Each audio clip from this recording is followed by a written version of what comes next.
आज तस्वीर अमेरिका के कॉनियर्स की देखिए। एक फैक्ट्री में आग लगी। आग लगने के बाद बायोलैब प्लांट में केमिकल विस्फोट हुआ।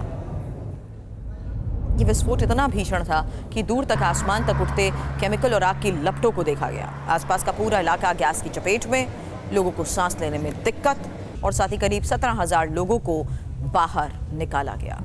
बताया जा रहा है कि घटना स्प्रिंकलर की खराबी के कारण हुई है। पानी और केमिकल का रिएक्शन हो गया।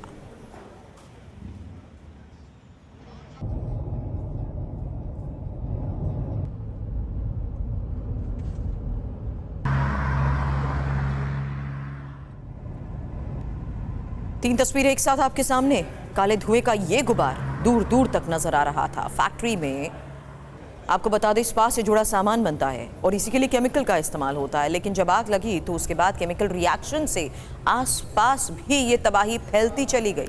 यही वजह है कि इन तस्वीरों को देखकर हर कोई डर गया और इलाके को जल्द से जल्द खाली कराने की कोशिश शुरू हुई। आगजनी से कितने लोग हताहत हुए हैं इसके बारे में फिलहाल अभी तक जानकारी सामने नहीं आई है, लेकिन खबर यह है कि आसपास के घरों को खाली कराने की कोशिश की गई और लोगों को से भी ये अपील की जा रही है कि लोग बाहर घर से ना निकलें। पिछले 7 साल में इस फैक्ट्री में ऐसी 3 घटनाएं हो चुकी हैं।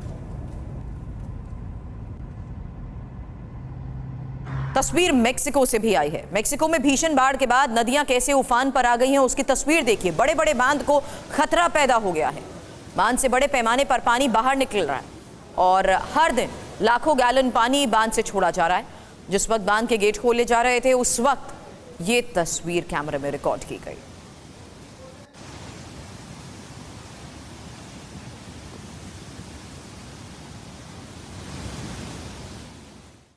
और अब तस्वीर नेपाल की। पूर्वी और मध्य नेपाल बाढ़ बारिश से बुरी तरह जूझ रहे हैं। दर्जनों जगह पर लैंडस्लाइड, बड़े पैमाने पर जानमाल का नुकसान। नेपाल में बाढ़, लैंडस्लाइड से करीब 170 लोगों की मौत की खबर है। 42 लोग लापता बताए जा रहे हैं। इसी बाढ़ से नेपाल में कम से कम 322 घर और 16 पुल क्षतिग्रस्त हो चुके हैं। जल प्रलय का असर काठमांडू तक पहुंचा है। खबर यह भी है कि 40 से 45 वर्ष में काठमांडू घाटी में ऐसी विनाशकारी बाढ़ पहले कभी नहीं देखी गई।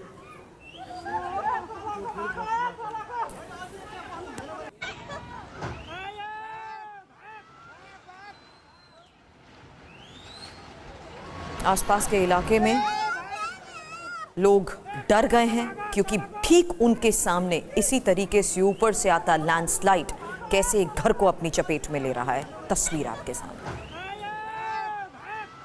चीन से आई तस्वीर अब देखिए। चीन के शियान में आसमान में ड्रोन से कलाकारी दिखाई गई। एक साथ 7,598 ड्रोन उड़ाए गए हैं। दावा चीन की तरफ से किया गया कि एक साथ इतने ड्रोन पहले नहीं उड़ाए गए और शियान में उड़े ड्रोन नया वर्ल्ड रिकॉर्ड है। और अब तस्वीर गाजा से। गाजा में आईडीएफ ने करीब 1 किलोमीटर लंबी टनल का पता लगाया और बाद में इसे धमाके से कैसे उड़ाया गया देखिए।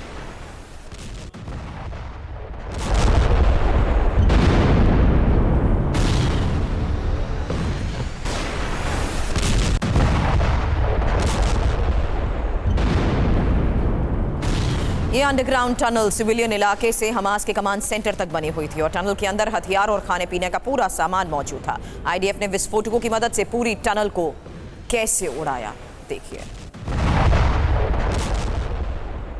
नसरुल्लाह के मारे जाने के बाद बैरूत में इजरायल के बड़े हमले को लेकर, क्योंकि बैरूत के कोला शहर में हमले में बड़ी तबाही की तस्वीर सामने आई। कोला शहर में ही पीएफएलपी के 3 कमांडर मारे गए हैं। हालांकि जिस तरीके से फिलहाल ऑपरेशंस को अंजाम दिया जा रहा है, ये एक तस्वीर बैरूत के कोला शहर पर हुए हमले की।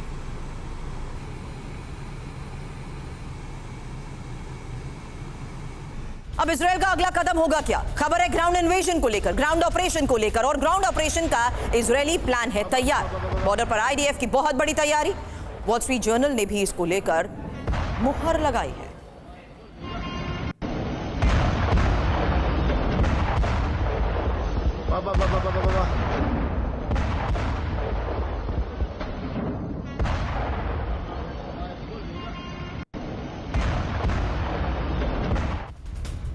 लेकिन इस बीच जानिए लेबनान के बाद कैसे यमन में भी स्ट्राइक को अंजाम दिया गया और हुती के खिलाफ इजरायल का ये एक और बड़ा ऑपरेशन। यमन के हुदैदा में आईडीएफ की एयर स्ट्राइक की ये तस्वीर। इजरायल के हमले के बाद भीषण आग की तस्वीर सामने आई। तेल अवीव में हुती के हमले का बदला लिया गया है।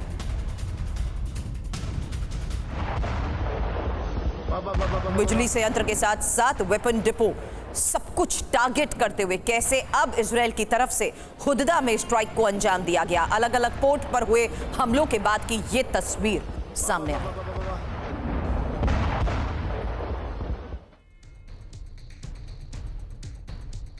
और खबर अब इजरायल ईरान तनाव पर, क्योंकि खबर बड़ी है। ईरान के न्यूक्लियर साइट पर बढ़ते खतरे को लेकर खबर जाननी चाहिए, क्योंकि न्यूक्लियर साइट पर इजरायल हमला कर सकता है। इजरायली फाइटर जेट मिसाइल बरसा सकते हैं।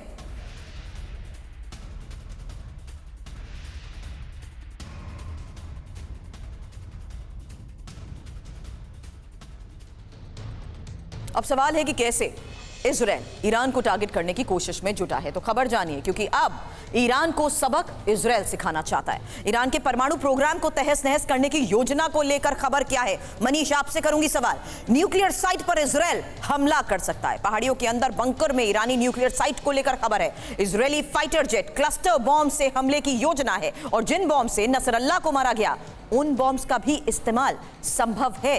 तो क्या आप सीधे ईरान और उसकी न्यूक्लियर साइट्स को टारगेट करने की फिराक में है इजरायल? ये बड़ा सवाल। हालांकि क्या इसके बारे में खबर सामने आ रही है? इजरायल किस तरीके से इस प्लानिंग को अंजाम दे सकता है, ये आपने जाना। लेकिन अब एक मैप के जरिए ये समझिए, और समझाने की कोशिश इसलिए क्योंकि ईरान और इजरायल की जो पोजीशंस हैं वो बहुत ज्यादा इंपॉर्टेंट हो जाती हैं। हालांकि मनीष, इंफॉर्मेशन वॉल पर मुझे ज्वाइन करिए, आपसे ही इसी खबर पर डिटेल जानकारी भी लूंगी। उससे पहले ये इंफॉर्मेशन यहां दिखा रही हूं। मनीष आइए, इसी मैप के जरिए ये इंफॉर्मेशन पोजीशन के लिहाज से समझाइए, क्योंकि ईरान इजरायल युद्ध की ये जो आहट है, मध्य पूर्व का ये समीकरण कैसे बदलेगा। इजरायल ईरान के बीच की दूरी 2000 किलोमीटर की है। अब ये समझना इंपॉर्टेंट है कि दोनों देशों की सीमाएं आपस में तो मिलती ही नहीं है। अब उस लिहाज से देखिए कि ईरान और इजरायल के बीच तनाव से मध्य पूर्व में किस तरीके से एक पूरी अस्थिरता का खतरा बढ़ता जा रहा है, क्योंकि दोनों देश अगर देखा जाए तो परंपरागत दुश्मन है। इनकी शैडो वॉर्स को लेकर भी जिस तरीके से खबरें हम समझते हैं, कोई भी आज तक राजनयिक संबंध इनके नहीं रहे हैं। ऐसे में ईरान और इजरायल के बीच मध्य पूर्व में बादशाहत की इस होड़ में यह बदलता समीकरण कितना बड़ा खतरा पैदा कर रहा है? बिल्कुल, देखिए, जिस बात को हम लोग कहते हैं, चूंकि ये लार्जर पिक्चर आप देखिए, लार्जर पिक्चर ये है कि जब हम स्क्रीन पर इस मैप को दिखा रहे हैं, इस मैप में जो कंट्री है, सऊदी अरब, कुवैत, जॉर्डन या फिर यूएई, इजिप्ट और इस तरह के कंट्री इजराइल के समर्थन में है। उनकी पॉलिटिकल स्टेटमेंट को आप मत देखिए, आप ये देखिए कि उनमें से कोई इजराइल के साथ लड़ने वाला नहीं है। तो लड़ाई कहां से हो रही है? लड़ाई हो रही है इराक से, लड़ाई हो रही है सीरिया से, लड़ाई हो रही है लेबनान से, और फिर इन सब का मास्टरमाइंड है ईरान से इजराइल की दूरी 2000 किलोमीटर की है। लेकिन ये बाधा किसके लिए है? ये बाधा ईरान के लिए है, ये बाधा इजराइल के लिए नहीं है, क्योंकि इजराइल के सपोर्ट में ईरान के आसपास में जो अमेरिकन बेस है या फिर जो भूमध्य सागर में तैनात अमेरिकन युद्धपोत है, वो सब इजराइल की मदद करने को तैयार है। और ऐसे में इजराइल का अल्टीमेट गोल क्या है? इजराइल का अल्टीमेट गोल है ईरान को कमजोर करना, क्योंकि ये सभी प्रॉक्सी ईरान के समर्थन में लड़ रहे थे। और ईरान को कमजोर करने के लिए इजराइल की मंशा है ईरान के पास जो इस्फहान, नतांज और दूसरे आधे दर्जन से अधिक जगह पर न्यूक्लियर साइट है, उनको तबाह करना। और क्या वो कर सकता है? बिल्कुल कर सकता है। जब वो इस्माइल हानिया को मार सकता है, जब ईरान के सुप्रीम लीडर खुद को बचने के लिए सुरक्षित जगह पर जा रहे हैं, तो उन्हें इस बात का भी अंदेशा है कि न्यूक्लियर साइट अटैक हो सकता है। लेकिन सवाल यही है, ईरान इजरायल युद्ध की ये आहट मध्य पूर्व में किस तरीके से समीकरण को बदल देगी? इस बारे में सवाल करूंगी डॉक्टर राजीव नयन आपसे भी। उससे पहले एक और बड़ी खबर, क्योंकि जिस तरीके से अभी तक हमलों को और ऑपरेशंस को इजरायल की तरफ से अंजाम दिया गया है, आज खबर है नसरल्लाह की हत्या के पीछे आईडीएफ की यूनिट A200 को लेकर। आपको बता दें, यूनिट A200 ने ही नसरल्लाह के बारे में खुफिया इंफॉर्मेशन जुटाई। हिजबुल्लाह के टॉप कमांडर्स की भी जासूसी की। यूनिट A200 ने ही हिज्ब नेताओं के फोन्स को इंटरसेप्ट किया। यूनिट 8200 की ही खुफिया जानकारी से नसरल्लाह के अंत को लेकर खबर क्या सामने आई है? सुमित, इस बारे में आपसे सवाल करूंगी। उससे पहले इजरायल की यूनिट 8200 कैसे नसरल्लाह के लिए काल बनी, जानिए, क्योंकि खबर है यूनिट A200 ने ही हिजबुल्लाह के मोबाइल फोन को ट्रैक करने के लिए साइबर टूल्स बनाए। इसमें पिछले 7 अक्टूबर के हमले के बाद नसरल्लाह के खिलाफ ऑपरेशन की शुरुआत को लेकर खबर समझनी जरूरी है। हालांकि सैटेलाइट्स के जरिए हिजबुल्ला के ठिकानों की जिस तरीके से तस्वीरें जुटाई गई, अमेरिकी एजेंसीज ने यूनिट 8200 को हिजबुल्ला ईरान के बारे में इंफॉर्मेशन शेयर करी, लेबनान में जासूसों को भेजकर खुफिया इनपुट हासिल किया। यूनिट 8200 ने ही जो रिपोर्ट दी, उसके बाद नसरल्ला को मारने का ऑपरेशन चलाया गया। लेकिन ये यूनिट आखिर है क्या जिसका मैं यहां जिक्र कर रही हूं? क्या है इजराइल की यूनिट 8200? क्योंकि यूनिट 8200 आईडीएफ की एक खुफिया इकाई है, एक और ऐसी सीक्रेट यूनिट जो लगातार सीक्रेसी के साथ ऑपरेशंस को अंजाम देती है और दुनिया की सबसे एडवांस खुफिया एजेंसीज में से एक मानी जाती है,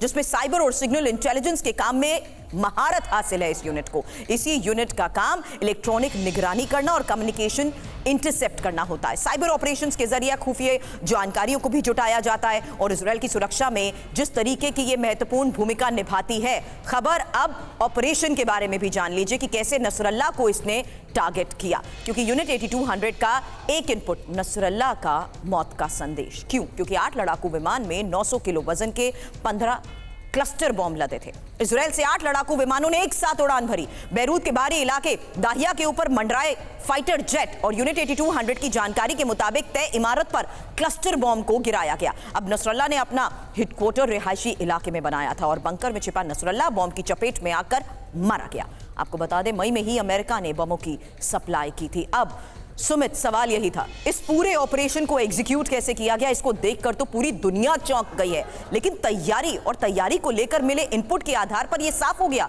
कि इजराइल की यही सीक्रेट यूनिट काफी लंबे समय से ट्रैक और ट्रेस कर रही थी। सुरभि, ये मोसाद की या फिर इजराइल की सबसे एलीट फोर्स है या फिर एलीट आप कह सकते हैं कि यूनिट है और इसने कई बड़े कारनामे करके दिखाए। 93 के अंदर कहा जाता है, 93-96 के अंदर हमास के कई टॉप लीडर्स को मोबाइल फोन के जरिए मार गिराया था एक्सप्लोजन करके। ये पहला वाकया था जिसने पूरी दुनिया की नजरें अपने ऊपर खींची थी। इसके बाद मैं आपको बताऊं कि 2013 या 14 के अंदर लेबनान की कम्युनिकेशन पूरी की पूरी इंडस्ट्रीज को या फिर आप कह सकते हैं टेलीकम्युनिकेशन इंडस्ट्रीज को अंदर स्पाई करके उसको पूरी तरीके से साइबर अटैक करके उसको बहुत बड़ा नुकसान पहुंचाया था। इजराइल ईरान के अंदर खासतौर पर उनके न्यूक्लियर प्लांट को कई बार टारगेट कर चुके हैं। तो निश्चित तौर पर इसकी सबसे बड़ी खासियत यह है कि इसमें जो इसके जो यूनिट्स के मेंबर होते हैं, जो सोल्जर्स होते हैं, वो सारे यंग एज के होते हैं। मैक्सिमम 25 साल के जो इसमें सोल्जर्स होते हैं, उनकी वेल ट्रेनिंग ना सिर्फ उनके टेक्निक्स को, उनकी टेक्नोलॉजी पर होती है, बल्कि उनको अच्छा खासा परीक्षण होता है फील्ड पर भी। और यही वजह कि इसका इस्तेमाल हमेशा बड़े ऑपरेशंस के लिए किया जाता है। और पेजर्स की जब हमने ऑपरेशंस देखे, कहा जाता है कि उसकी नींव भी इन्होंने ही रखी थी। पेजर्स के अंदर कैसे बग किया जाए, कैसे उसका इस्तेमाल किया जाए, कैसे उसमें एक्सप्लोजन फिट किए जाए, ये सारे काम इन्होंने ही किए थे। अब तक क्या किया, कैसे ऑपरेशन को अंजाम दिया, ये हमने जान लिया, लेकिन आगे क्या हो सकता है? खबर ग्राउंड इन्वेजन को लेकर है, इस बारे में बात करूं, लेकिन उससे पहले राजीव सर, इसी लिहाज से खबर को समझना जरूरी है। ईरान क्या वाकई इजराइल की कैपेबिलिटीज को कम नहीं आंकना चाहता, इसलिए अपने प्रॉक्सीज को इग्नाइट कर रहा था? लेकिन आज की हकीकत तो यह है, हमास, हिजबुल्लाह और अभी हुती, इन तीनों को कमजोर कर रहा है इजराइल। निश्चित ही इजराइल ने पिछले 3 दिनों से जिस तरह से आक्रमण किए, पहले उसने दक्षिणी बेरूत पर आक्रमण किए, आज तो उसने जो सेंट्रल बेरूत है एकदम उनके अंदर घुसकर जिसे कहते हैं, उसने मारा। अभी आपने बताया कोला ब्रिज के पतन का, तो उसमें भी गया। उसके पहले भी उन्होंने जो लगातार हमले कर रहे हैं, बड़ा ही डिसीजन बेस्ड हमले हो रहे हैं। जो आज एक अपार्टमेंट को टारगेट किया जिसमें माना जा रहा था कि 3 उसमें हिजबुल्लाह के नामी गिरामी उसमें जो मिलिशिया कहे या आतंकवादी कहे या जो उनके टॉप लीडरशिप कहे उसको था, उसे उन्होंने समाप्त माना जाता है किया, जैसा कि खबरें आ रही हैं। यद्यपि इजरायली सरकार ने अभी तक वैसा कोई बयान नहीं दिया है जैसा कल पिछले 2 दिनों में उन्होंने दिया था जी। और यह भी माना जा रहा है, जैसे अभी आपकी खबर आई या खबरें आ रही हैं कि हुतीज के बेसेस पर भी काफी आक्रमण कर रहे हैं। अंदर घुसकर यमन में उन्होंने पोर्ट से लेकर कई जगहों पर आक्रमण किया है। सीरिया के देखिए, अभी सीरिया तो उनका लेबनान का एक रहा है, दोस्त रहा है। उनके रिबेल्स का माना जाता है कि बड़ा ही खुशी हुई है, खुशी की लहर दौड़ गई है। इस आक्रमण जब हिजबुल्लाह का, नसरल्लाह का मौत के पश्चात और बाकी नेतृत्व के मौत के पश्चात अब ईरान के साथ क्या युद्ध के लिए, टकराव के लिए तैयार रहेगा? इजराइल अभी यह कहना मुश्किल है, क्योंकि अमेरिका नहीं चाहता है कि अब थोड़ी सी बात फैले, उसे एस्केलेट करना नहीं चाहता है। लेकिन इजराइल किसी की सुनता तो है नहीं। उसे ड्रॉडाउन जिसे एक शब्द का इस्तेमाल करता है, वो उनका ड्रॉडाउन करता है। जो सबसे बड़ी बात जो इस पूरे मिलिशिया जो जिसे कि लोग कहते हैं मानी जाती है, ईरान के द्वारा तैयार की हुई, जो हमस से लेकर हुथी से लेकर यहाँ पर लेबनान में ये जो मिलिशिया थी, ये काफी ताकतवर थी और डिस्पर्स्ड है। और इसमें नसरल्ला की मानी जाती है कि जितने मिलिटेंट ग्रुप सिया एक तरह से सिया सुन्नी का भी कहीं ना कहीं छिपे तौर पर इसमें इसको लेकर भी सर आपसे मैं बात करूंगी, लेकिन उससे पहले क्योंकि अब इजराइल का अगला कदम क्या होगा, खबर यही है कि इजराइल लेबनान में भीषण जंग की आशंका को लेकर खबर है, जहां इजराइल ने लेबनान बॉर्डर पर टैंक भेज दिए हैं। अब इन डिप्लॉयमेंट का मतलब भी समझना जरूरी है, क्योंकि उत्तरी बॉर्डर से लेबनान की घेराबंदी को लेकर खबर है। दक्षिण लेबनान पर कभी भी जमीनी हमला हो सकता है, तो ग्राउंड इन्वेजन यानी ग्राउंड पर ऑपरेशंस को किस तरीके से एग्जीक्यूट करने की कोशिश इजराइल करेगा, खबर समझिए। क्योंकि इजरायली सेना की जंगी तैयारी के बारे में जो इनपुट आ रहा है उसके मुताबिक कभी भी इजराइल के ग्राउंड ऑपरेशन को लेकर खबर आ सकती है, क्योंकि इजराइल लेबनान सीमा पर आईडीएफ की 98 और 36 डिवीजन की तैनाती को लेकर खबर है। आईडीएफ के 1 लाख रिजर्व सैनिकों की सीमा पर तैनाती को लेकर खबर है। आर्मर्ड व्हीकल्स के साथ साथ अटैक टैंक की भारी पैमाने पर तैनाती की जा रही है। यहां तक कि गाजा से कई ब्रिगेड को बुलाकर लेबनान सीमा पर भी लगाया गया है और Israeli air force ready to attack mode पर भी बताई जा रही है। लेकिन लेबनान में यह इजरायली ऑपरेशन क्या वाकई संभव हो पाएगा, होगा कैसे, सवाल यह भी इंपॉर्टेंट है, क्योंकि गाजा की तर्ज पर लेबनान में क्या ऑपरेशंस को अंजाम दिया जाएगा। फिलहाल इजरायली वायुसेना लेबनान पर जिस तरीके से बॉम्ब बरसा रही है, एयर स्ट्राइक कर रही है, उसकी तस्वीर हम आपको दिखा चुके हैं। लेकिन हिजबुल्लाह के ठिकानों को ध्वस्त किया जा रहा है एयर स्ट्राइक्स के जरिए। हिजबुल्लाह की कमर टूटने के बाद अब ग्राउंड ऑपरेशंस की शुरुआत को लेकर खबर बढ़ी है, क्योंकि इजरायली ब्रिगेड आर्टिलरी को सीमा पार करने का आदेश मिलेगा, जो रेडी टू अटैक मोड पर है। हालांकि ग्राउंड ऑपरेशन में टैंक और स्पेशल फोर्सेस की क्या अहम भूमिका रहेगी। बड़ी तादाद में टैंक्स को गाजा से लेबनान सीमा पर भी लाया गया है। सुमित, इस बारे में भी हम सवाल यही कर रहे थे, आप इस इलाके में जा चुके हैं, यहां पर भी बहुत बड़े चैलेंजेस होंगे इलाके के लिहाज से। क्या इन ग्राउंड ऑपरेशंस के तहत इजराइल के सामने भी बड़ा चैलेंज नहीं है?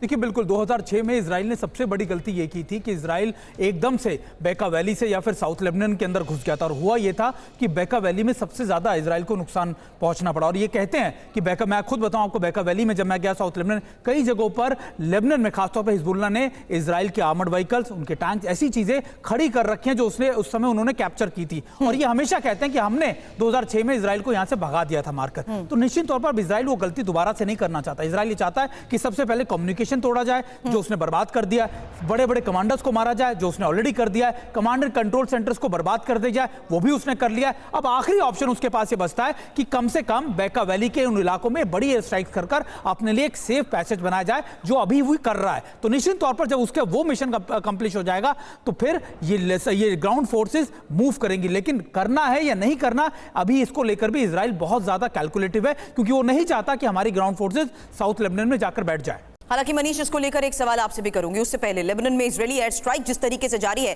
एक बड़ी खबर आई है, 260 से ज्यादा एयर स्ट्राइक्स की गई हैं और हिजबुल्लाह के हथियार डिपो को टारगेट किया गया है। इन्हीं हमलों में बड़े पैमाने पर नागरिकों की मौत को लेकर भी खबर है। तो अभी तक किस तरीके से हमलों को अंजाम दिया गया है? एयर स्ट्राइक्स के जरिए वेपन डिपो, कमांड सेंटर्स और मिलिट्री कैपेबिलिटीज को जिस तरीके से कमजोर करने की कोशिश की है, बड़े हमलों को अंजाम देने का आईडीएफ की तरफ से दावा किया गया है। आगे बढ़ रहे हैं। अगर आपने ध्यान दिया होगा तो पुतिन क्या करते हैं कि जब उन्हें किसी जगह पर अटैक करना होता है तो पहले एयर स्ट्राइक करते हैं, उस शहर को तबाह करते हैं और फिर उसके बाद अपनी फौज को आगे बढ़ाते हैं। हमास के खिलाफ जंग के दौरान इस आईडीएफ को जो कैजुअलिटी हुई, उसके बाद उन्होंने यही तय किया कि हम उसी वक्त आगे बढ़ेंगे जब हम पूरी तरह से एयर स्ट्राइक करके तबाह कर देंगे। और वही वो कर भी रहे हैं। अगर हिजबुल्लाह के पास करीब 1.5 लाख के करीब मिसाइल थे, 10-1 हज़ार के करीब मिसाइल और रॉकेट से हिजबुल्लाह ने इजराइल पर अटैक किया था। बीते दिनों के जो लगातार एयर स्ट्राइक इजराइल से हो रहे हैं, उसमें माना जा रहा है कि 60-70 हज़ार के करीब जो रॉकेट और मिसाइल थे हिजबुल्लाह के, वो खत्म हो गए। तो ओवरऑल 50-60% जो है वो हथियार खत्म हो चुके हैं, लेकिन अभी भी एक बड़ा जखीरा है। और ऐसे में इजरायली ग्राउंड फोर्स जमीन पर जाने से पहले आईडीएफ की कोशिश है एयर स्ट्राइक से उन सबको तबाह किया जाना। लेकिन हाँ, इजराइल यहां नहीं रुकने वाला। देखिए, आज की तारीख में इजराइल खुद को अजय मान रहा है। इसे पता है कि अभी फिलहाल कोई नहीं रोक पाएगा। और ये बात भी सच है, इजराइल को रोकने के लिए आपको अत्याधुनिक फाइटर चाहिए, आपको एयर डिफेंस सिस्टम चाहिए। Sorry to but it. अब ये तस्वीर देख लीजिए, 2 तस्वीरें एक साथ दिखाएंगे। पहली तस्वीर लेबनान की आपके सामने होगी और दूसरी तस्वीर गाजा की।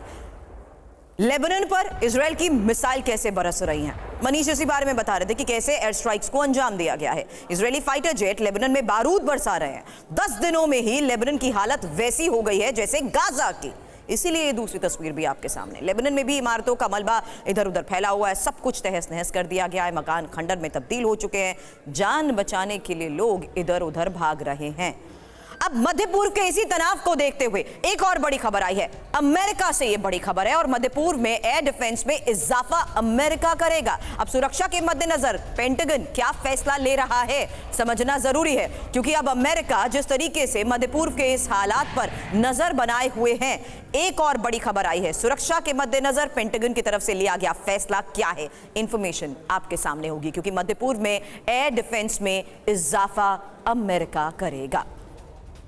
अमेरिका के लिए मध्य पूर्व आखिर इतना इंपॉर्टेंट है और मध्य पूर्व में कहां पर अमेरिका की फोर्सेस तैनात है, इस लिहाज से खबर को समझिए। और इंफॉर्मेशन वॉल पर यही डिटेल भी आपके सामने। अब मनीष और सुमित दोनों आइए। मेरे को यहां पर मध्य पूर्व के हालात को लेते हुए की जा रही चर्चा के तहत अमेरिका की तरफ से लिया गया फैसला मनीष बताइए, और अमेरिकी तैनाती का मतलब सुमित यहां पर समझाइए, क्योंकि ये लोकेशंस बहुत ज्यादा इंपॉर्टेंट हो जाती है। ये फैसला आखिर है क्या मनीष? सबसे पहले देखिए, वैसे तो ये सवाल आता है कि अमेरिका मध्य पूर्व में कर क्या रहा है, लेकिन आप देखिए इस मैप में शायद ही कोई मुल्क है जहां पर कि अमेरिकन बेस नहीं है। और जब हम अमेरिकन बेस की बात कर रहे हैं तो वो छोटा मोटा नहीं है। वो कुवैत से लेकर बहरीन तक इतने बड़े बड़े बेस हैं जो कि उतनी ईरान के पास एयरपोर्ट्स नहीं है। इसीलिए दिक्कत आ रही है। ईरान इस लड़ाई में सीधे क्यों नहीं कूद रहा? क्योंकि ईरान जैसे ही सीधी लड़ाई में कूदेगा, यहां पर जो अमेरिकन बेस मौजूद है वो इजराइल की रक्षा के नाम पर ईरान पर अटैक कर देंगे। क्लैरिटी यहां दर्शकों को दे देती हूं। ये जो इंफॉर्मेशन आपके सामने हमने मिडिल ईस्ट के इस मैप के लिहाज से रखी है,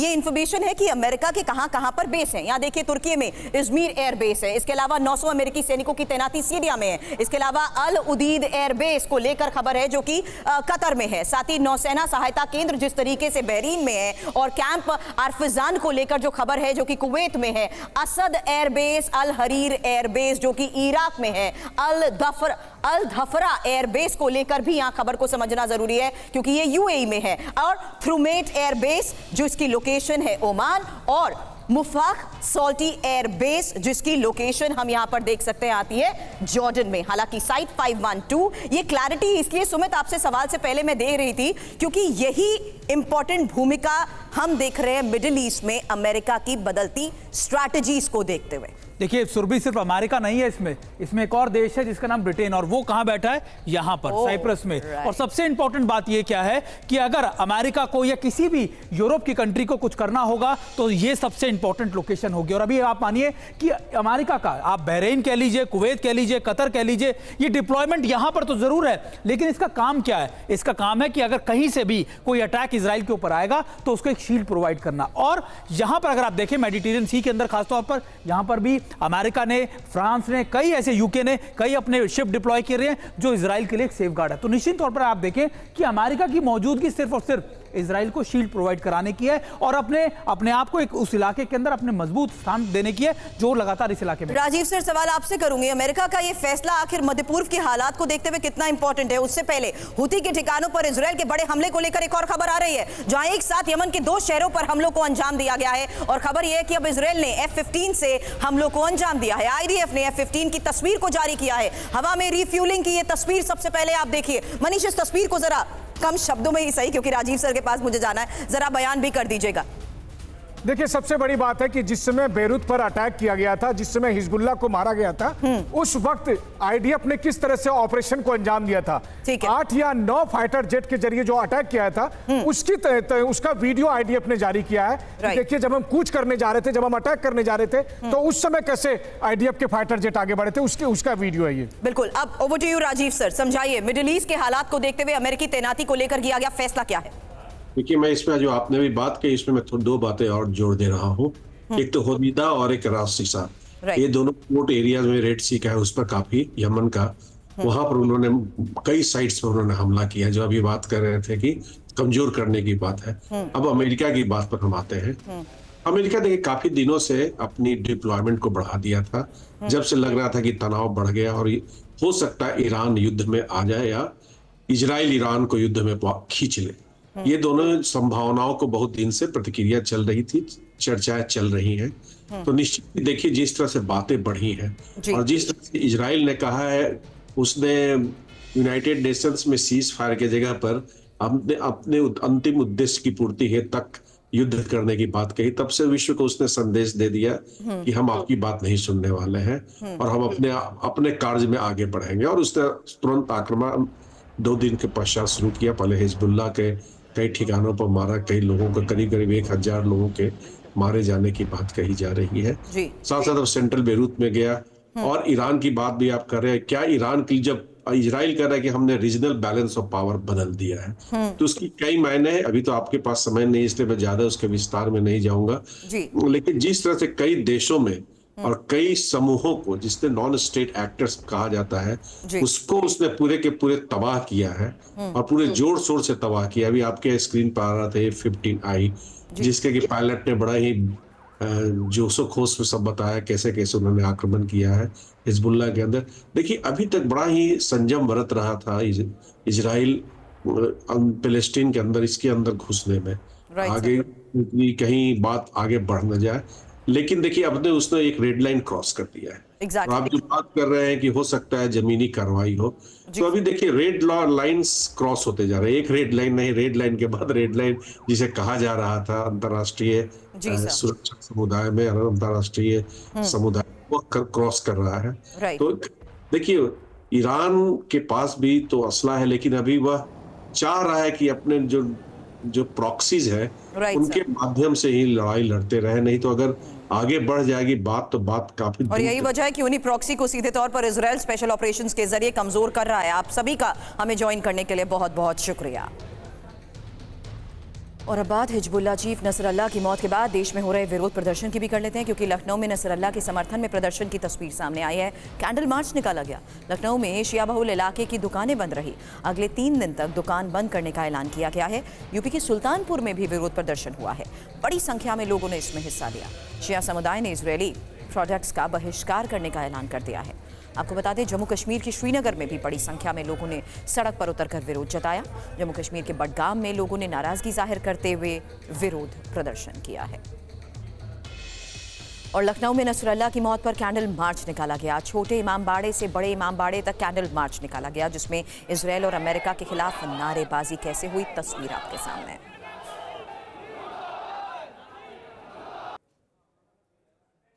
लखनऊ में बंद बुलाया गया। अगले 3 दिनों तक दुकानों को बंद रखने का ऐलान किया गया है। लखनऊ के शिया बहुल इलाके में ज्यादातर दुकानें बंद हैं।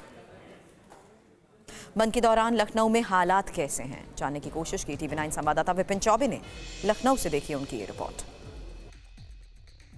हम इस वक्त उत्तर प्रदेश की राजधानी लखनऊ में मौजूद हैं और हुसैनाबाद इलाके में मौजूद हैं। बीती रात नसरुल्लाह की मौत पर यहां पर भी एक बड़ा जुलूस निकाला गया और इसको लेकर अमेरिका को भी खरी खोटी सुनाई गई।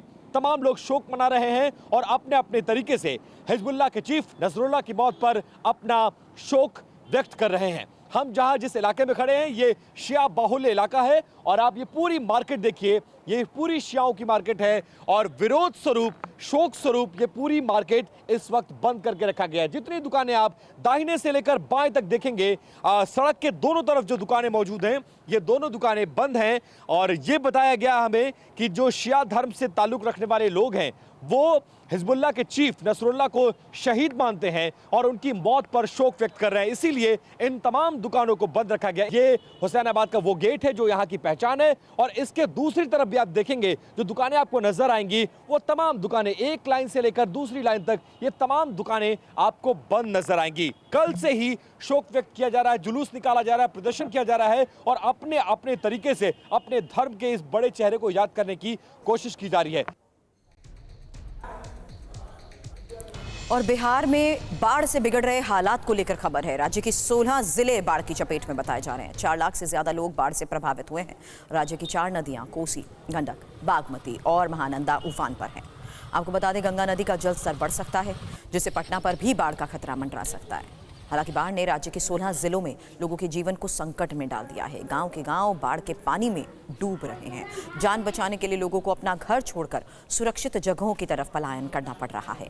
कई जगहों तो लोग सड़क किनारे टेंट लगाकर रहने को मजबूर हो चुके हैं। बाढ़ की वजह से ही धान की सैकड़ों एकड़ फसल भी बर्बाद हो चुकी है। लोगों को खाने पीने के सामानों की भारी किल्लत का सामना करना पड़ रहा है। अब मधुबनी में कोसी नदी ने रौद्र रूप धारण कर लिया है। नदी से सटे इलाकों में भारी तबाही मची है। तस्वीर आपके सामने, हजारों घरों में पानी आ गया है। घर का सारा सामान बर्बाद हो चुका है। खाने पीने के लिए लोगों के पास कुछ नहीं बचा। लोग डरे हुए हैं, अपना घर बार छोड़कर ऊंचे इलाकों की तरफ जाने की कोशिश कर रहे हैं। मधुबनी में ही 56 साल के बाद बाढ़ ने ऐसी तबाही मचाई है। बाढ़ के पानी में सड़क बह गई हैं, हर तरफ पानी ही पानी है।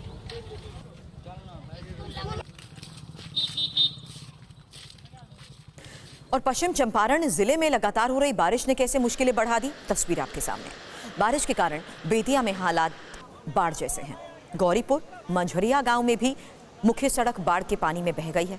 गांव में सैकड़ों लोग फंसे हैं। गांव वालों का संपर्क दूसरे इलाकों से कट चुका है। गांव में ना कोई गाड़ी जा सकती है, ना ही कोई गांव से बाहर आ सकता है। बाढ़ की वजह से ही प्रशासन ने अब लौरिया नरकटियागंज मेन सड़क को बंद कर दिया है। कई जगह पर सड़क पर 4 से 5 फीट तक पानी भर चुका है।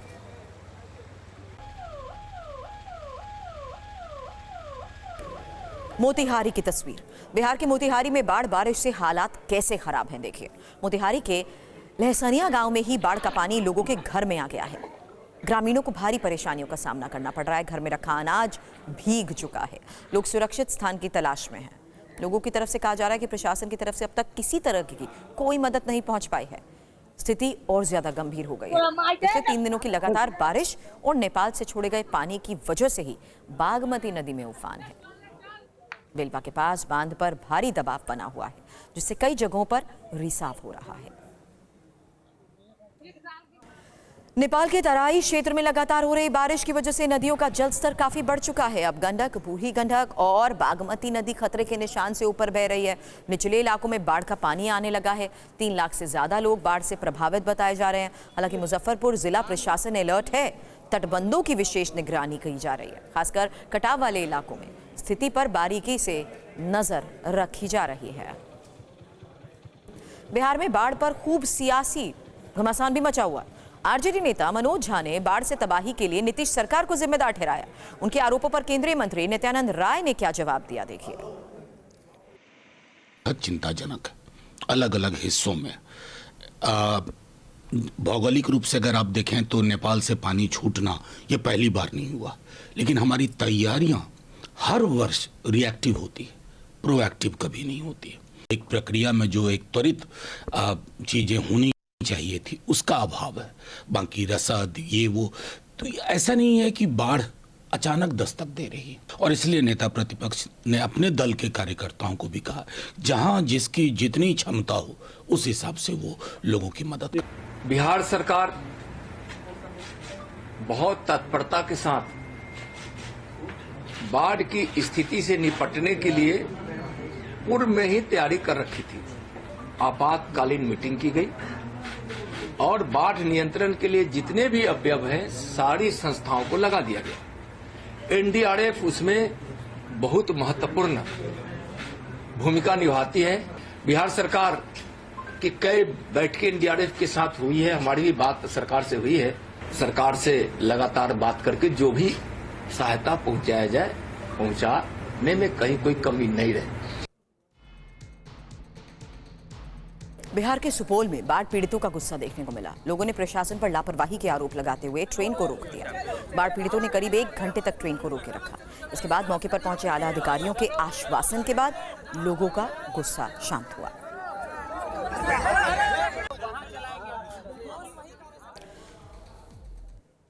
और इस वक्त एक बड़ी खबर है। दिल्ली में डीटीसी बसों से अरविंद केजरीवाल के पोस्टर हटेंगे। परिवहन विभाग का राजनीतिक पोस्टर हटाने का यह आदेश है। डीटीसी बस डिपो से राजनीतिक पोस्टर हटाने के आदेश को लेकर इस वक्त खबर है। जीत भाटी इस वक्त हमें ज्वाइन कर चुके हैं। जीत, क्या खबर है, ये क्या फैसला हुआ है?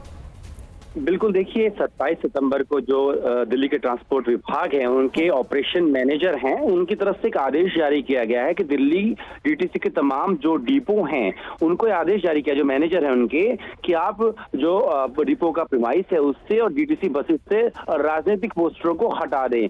और ये कहा गया कि कॉम्पिटेंट अथॉरिटी के आदेश पे करना है, जल्द से करके रिपोर्ट करें। अब इसको समझना होगा, इस आदेश में कहीं भी दिल्ली के जो पूर्व मुख्यमंत्री हैं अरविंद केजरीवाल, उनका नाम नहीं लिखा हुआ है। लेकिन जब हम बसों को देखते हैं तो आपको उस पर पोस्टर में दो तस्वीरें नजर आती हैं, एक है दिल्ली के परिवहन मंत्री कैलाश गहलोत और दूसरे अरविंद केजरीवाल। अब ये पोस्टर कब लगे थे? जब वो दिल्ली के मुख्यमंत्री थे। अब वो मुख्यमंत्री पद से 17 सितंबर को इस्तीफा दे चुके हैं। तो ऐसे में इस आदेश का जो मतलब है प्रत्यक्ष रूप से वो यही है कि उनकी तस्वीर हटाई जाए और उनकी जगह दिल्ली की जो नई मुख्यमंत्री आतिशी उनके पोस्टर में देखने को मिल सकते हैं। तो इसको लेकर के अब सवाल खड़े हो गए, क्या दिल्ली में के जो बसेज हैं तमाम जो परिवहन निगम की डीटीसी बसेज, उनमें क्या अरविंद केजरीवाल का पोस्टर जारी रहेगा? नहीं, आदेश का मतलब यही निकलता है कि पोस्टर से तस्वीर हटा दी जाए और जल्द ही दिल्ली की नई मुख्यमंत्री जो आतिशी हैं उनका पोस्टर इन बसों पे देखने को मिल सकता है। हालांकि इसको लेकर क्या रिएक्शन सामने आते हैं, इस पर भी आगे नजर बनाए रखें, आपसे अपडेट लेंगे। शुक्रिया पूरी जानकारी के लिए आपका। जीत भाटी हमारे सहयोगी बता रहे थे किस तरीके से डीटीसी बस डिपो से राजनीतिक पोस्टर हटाने का आदेश जारी हुआ है। एक और बड़ी खबर, सुनीता विलियम्स और बुश विल्मोर की इंटरनेशनल स्पेस स्टेशन से वापसी की उम्मीदें अब बढ़ गई हैं। उन्हें वापस लाने गया SpaceX capsule falcon 9 international space station में पार्क हो गया है। स्पेस यान से 2 अंतरिक्ष यात्री भी वहां पहुंचे हैं। स्पेस स्टेशन पहुंचने पर दोनों अंतरिक्ष यात्रियों का जोरदार स्वागत हुआ। फाल्कन 9 रॉकेट ने अमेरिका के फ्लोरिडा से उड़ान भरी। एस्ट्रोनॉट निक हेड और रूसी cosmonaut Alexander Gorbunov international space station में दाखिल हुए, जहां दोनों पहले से मौजूद एस्ट्रोनॉट से गले मिले। उसी की तस्वीर आपने देखी। दोनों को देखकर वहां मौजूद अंतरिक्ष यात्रियों के चेहरे खिल उठे। अब आपको बताते हैं सुनीता विलियम्स की वापसी कब और कैसे होगी। ये अब तक का सबसे बड़ा सवाल था। स्पेसएक्स कैप्सूल फाल्कन 9 अगले साल फरवरी में लौटेगा। अंतरिक्ष यान में 2 सीट खाली रखी गई हैं। फेब 2025 यानी फरवरी 2025 में सुनीता विलियम्स की वापसी होगी। 5 महीने और अंतरिक्ष में फिलहाल उन्हें रहना पड़ेगा।